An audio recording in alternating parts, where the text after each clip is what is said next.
Hello, everyone, and welcome back to Navis Nobilite. I am Captain Zelnick, and today we are going to be building a fleet with Tzeentch. That's right,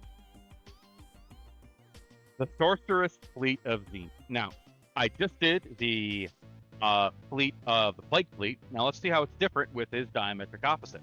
Now, obviously, like all of the principal fleets, you have the ability to give any ship the mark of Tzeentch, which they give the vessel a reroll, which is very handy, very utilitarian.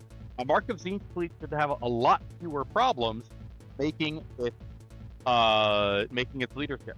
But let's have a look at what makes the fleet unique, namely over here in the Forces of Chaos section, Warp Beast. Up to 2 capital ships, including the flagship, can have demonic entities and warp beasts swirl around its hull, including demon ships. Once per battle, a single enemy ship within 15 centimeters takes D6 hits at the end of the phase. Now, this is very important because if you will notice, there is no requirement of the Mark of Tzeentch. Now, this may be oversight, but as written, and I will double check this ideally, there's no requirement for the Marks of Tzeentch for these abilities. So, Strand of Fortune, any ship led by a Lord of Tzeentch, and not the War Master, okay, may be granted a Strand of Fortune. Once per battle, it automatically passes a command check or leadership check. No roll required. Okay, so like a lot of the other fleets, these are situational, but generally speaking, having that close range Nova Cannon is really cool, and being able to pass a command check or leadership test with no roll required is critically important. Now let's go take a look at the Scion of Prospero, which is another one of the really good battle barges. So as you can see, it has it's effectively a better, spoiler, it has better weapons batteries, it has better lances, it has torpedoes standard, doesn't have to spend anything extra, but it is cripplingly expensive. Now, what are its special abilities? Favored Vortex of Chaos, favored Horrors of Tzeentch, writhe and cavort amongst the very bulkheads and girders.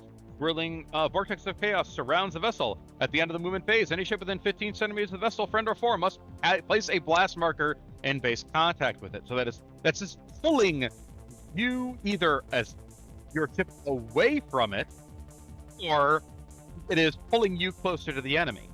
Okay, Vagaries of Fate. The Changer of Ways provides the command of the Fates, affording its augury snatch glimpses of the future. The ship is gifted an additional reroll, added to that from the Mark of Tzeentch, so you get 2 rerolls.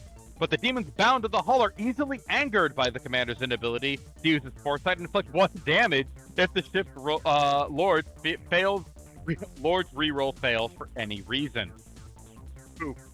So you basically have this phenomenal battleship that if you fuck up that reroll, you're going to regret it good and hard. So, the Scion of Prospero is a risk-reward ship, okay? It's a fun ship. It's definitely something that I would like to play with sometime. So what I'm going to do is I'm going to make a fleet with the, I'm going to make a fleet with it. Why not? Okay, so first things first, we have to purchase the War Master. The War Master is 100 points. Let me just double check one thing on that.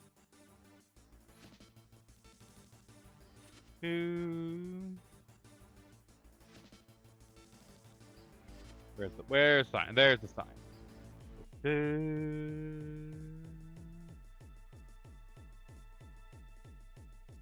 Just double checking any other thing. So the Scion of Prospero is a very expensive ship, and we have to pay for it because it is basically what most despoilers wish they were.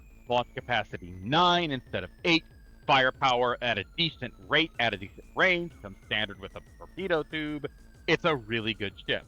So it's 450 points. Now, okay, it has the War Master Tzeentch. I think he automatically gets Vagaries of Fate. Double check that real quick.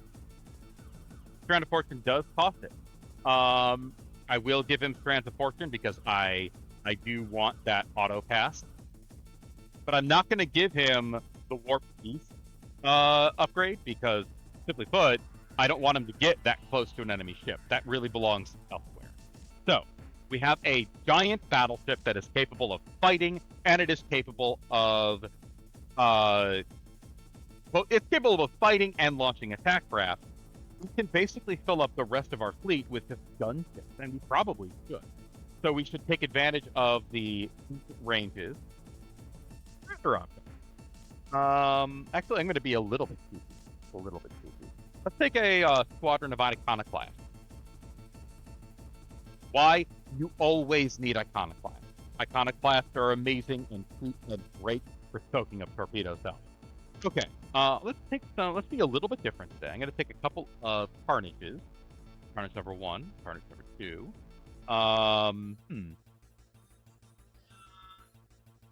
They're carnage. It's not gonna hurt anybody. Actually, let's take away one. Want to fit in another really impressive ship. Carnages are expensive. Take away those carnages. See if I can make it so I can force in a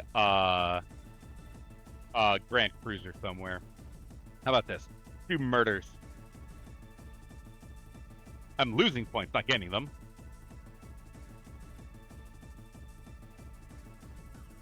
Alright. That leaves me 235 points. I could take a repulsive, but no upgrade. Less effective. I can take a vengeance. I can take sorry, Sigurov.